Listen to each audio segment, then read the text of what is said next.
Ici Europe 16h-18h sur Europe 1. Stéphane Bern et Mathieu Noël. 1, historiquement vôtre. Et David Castello-Lopez est avec nous malgré un léger problème de casque qui devrait être résolu dans les secondes qui viennent. C'est bon, David, vous nous entendez, vous nous recevez ? C'est pas bon, mais ceci dit, je suis dans le même studio que vous, donc je vous entends. Oui, finalement, on s'entend quand même relativement bien. Le tout, c'est que nos auditeurs nous entendent. David, aujourd'hui, vous remontez aux origines des ONG sur les trottoirs. Oui. Ça fait visiblement rire Olivier, mais c'est comme ça. Non, mais c'est vrai. Bah, Olivier Pouls, il fête son anniversaire en retard aujourd'hui. C'est vrai, très en retard. C'était il y a 14 jours, mais il a décidé de le fêter aujourd'hui, leur donner un peu de champagne. Et donc, il a un peu bu, ça voulait dire. Exactement, et je sais pas si je vais pouvoir aller à la fin de la chronique parce que je tiens mal l'alcool. Vous êtes vous-même ? Ah oui, c'est vrai qu'on voit sur europe1.fr que vous avez une coupette qui est déjà fort vide. Hein. Tout à fait, voilà. Bon, c'est vrai que des fois, dans la rue, on croise des gens qu'on est content de croiser. Un jour, Mathieu, comme ça, je vous ai croisé à la terrasse d'un bistrot du 10e arrondissement avec votre fils. Oui. C'était très sympa. Une autre fois, en 1999, j'ai croisé dans le métro Laurent Mariotte, qui était animateur sur Canal J à l'époque et qui avait l'air triste. Donc du coup, je me suis dit tiens, il est normal, il est comme nous, même s'il a l'air très enjoué sur Canal J. Et puis vraiment, il y a des gens qu'on n'a pas du tout envie de croiser. Et en particulier ces gens qui portent des kawaii de couleurs pas jolies, genre jaune pétant, rouge, bleu électrique. Ils ont souvent un classeur à la main. Ils ont aussi souvent des dreadlocks ou des cheveux bleus et ils vous sautent dessus en hurlant et ils vous disent si je vous dis sida, vous me dites quoi? Pas bien. Et la spondylarthrite du nourrisson, ça vous dit quelque chose? Non? Eh bien chaque seconde dans le monde, 1 million de bébés meurent de la spondylarthrite du nourrisson. Vous en foutez? Ah bah bravo, voilà un homme qui a du cœur. Voilà. Alors on a des stratégies pour les éviter. Soit on fait semblant d'être au téléphone. Ouais, moi je fais tout le temps ça. Excusez-moi, voilà. Soit on fait des feintes de rugby, vous voyez, où on part en arrière comme ça. Soit on dit qu'on donne déjà 12 millions d'euros par an à leur association. Mais c'est le cas dans le cas de Stéphane Bern, c'est formidable, on peut le dire, et c'est vrai. Mais dans l'ensemble, on les aime pas beaucoup. Alors pendant longtemps, ces gens-là, ils me faisaient un petit peu de peine quand même. Pourquoi ? Eh bien parce que déjà, ils se prenaient des bâches à longueur de journée, et surtout, je pensais qu'ils n'étaient pas payés, qu'ils faisaient juste, je pensais que c'était des bénévoles qui faisaient juste ça parce que la spondylarthrite du nourrisson, c'était un thème qui leur tenait à cœur. Peut-être que ça leur tenait à cœur, mais non. Ces gens-là, on les appelle des recruteurs de donateurs. Ils sont employés par des sociétés qui les payent, qui non seulement les payent, mais qui en plus les forment. Et j'ai assisté à une de ces formations de recruteurs de donateurs, et c'est assez fou quand même, parce qu'on leur apprend notamment que le taux moyen de réponse positive de la part des gens qu'ils arrêtent dans la rue, c'est 1 sur 1300. Vous voyez ? En moyenne, il faut se prendre 1300 bâches dans le visage pour avoir une personne qui accepte de donner de l'argent. C'est pire que ce qui m'arrivait en boîte. Vous étiez à 1 sur 600, vous voyez ?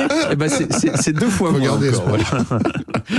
Mais alors, qui a eu l'idée de mettre ces gens avec des kawaii dans la rue pour vous donner mauvaise conscience ? Eh bien, ce sont des Autrichiens. Voilà. Et je suis allé voir ces gens autrichiens là où ils se trouvent, c'est-à-dire en Autriche. À cette occasion, comme... J'adore les phrases efficaces comme ça. Oui, voilà. À cette occasion, d'ailleurs, comme j'étais en Autriche, j'en ai profité pour aller voir la maison de naissance de Hitler. Oui. Parce qu'il était autrichien, il ne faut pas oublier. Et j'ai été surpris parce que cette maison est d'une banalité qui quand même fait complètement tourner la tête. Et il y a une espèce de différentiel entre la banalité de l'endroit et l'incommensurabilité de la méchanceté de ce monsieur. Il y a un parc-mètre devant, vous voyez, il y a des gens il y a un coiffeur, il coiffe les cheveux devant la maison d'Hitler. Enfin, c'est assez étonnant. Des moustaches aussi, voilà. De taille de moustache. Et puis j'ai rencontré aussi en Autriche un monsieur qui s'appelle Wolfgang Mischkulnik. Wolfgang, il est né en 1962. Et à l'âge de 25 ans à peu près, il a commencé à travailler pour des ONG comme recruteur de donateurs, justement. Sauf qu'à cette époque, la méthode utilisée par tout le monde, par ces ONG-là, c'était d'aller sonner chez les gens. Un peu comme les représentants des vendeurs d'encyclopédies, comme j'étais petit, qui disaient « Ah, tout l'univers », je sais pas si vous vous souvenez. Oui. Voilà. Et on n'achetait jamais. Et le problème avec cette méthode, c'est que les gens sont pas si souvent que ça chez eux. Et donc, les recruteurs de donateurs perdaient énormément de temps à sonner chez des gens qui n'étaient pas là. Et c'est Wolfgang qui, le premier, s'est dit « Attends, mais on est con en fait, pourquoi on fait pas ça dans la rue, là où les gens se trouvent effectivement ?»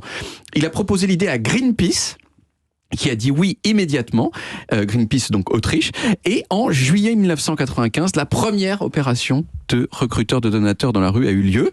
Juillet 1995, vous voyez, c'est pas il y a si longtemps que ça. Ça a eu lieu à Linz, qui est une autre ville autrichienne, et ça a cartonné. Alors non seulement parce qu'il y avait plus de gens qui étaient dans la rue que de gens qui étaient chez eux, et ça a cartonné aussi pour une raison, beaucoup plus simple à comprendre, c'est que ça marche en fait.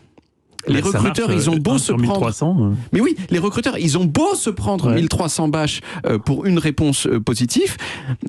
Cette réponse positive, elle rapporte beaucoup d'argent et sur de très nombreuses années. Parce que souvent, ils vont voir en particulier des gens jeunes, et ces gens jeunes, ils vont donner pendant 7, 8, 9, 10, 12 ans chaque mois. Et donc, ça compense beaucoup, plus que largement, le salaire des recruteurs de donateurs.